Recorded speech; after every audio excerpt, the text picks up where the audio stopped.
إن شاء الله. بالنسبة للصحراء الغربية احنا ما نتخلاش عليها،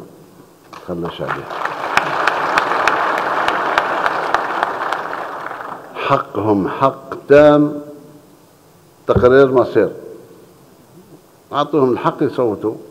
بغاو يكونوا مغاربة، احنا الأولين نصفقوا عليهم. إذا يقولوا احنا مغاربة احنا نصفقوا عليهم،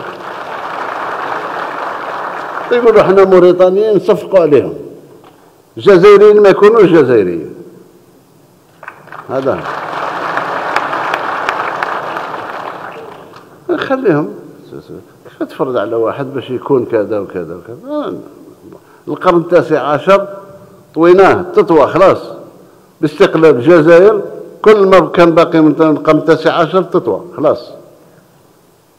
إذا اليوم نفوت تقرير مصير تاع الشعوب، والجزائر ناضلت مش إلا من ناحية الصحراء الغربية. الصحراء الغربية قضية مبدئية.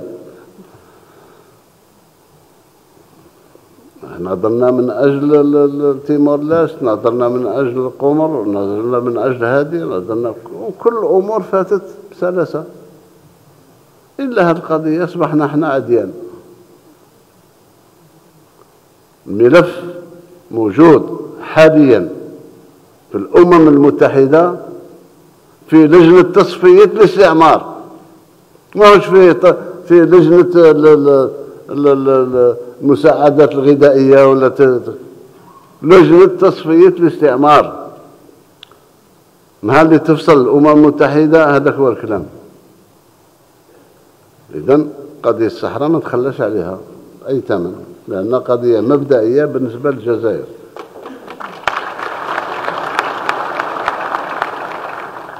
إذن نحن إن شاء الله ناضل بكل قوتنا من أجل هذه القضايا، قضية الصحراء، قضية الفلسطينية، قضايا العادلة في العالم. هذه هي السياسة تاع بلادنا. زيرتيوب أول قناة إلكترونية في الجزائر.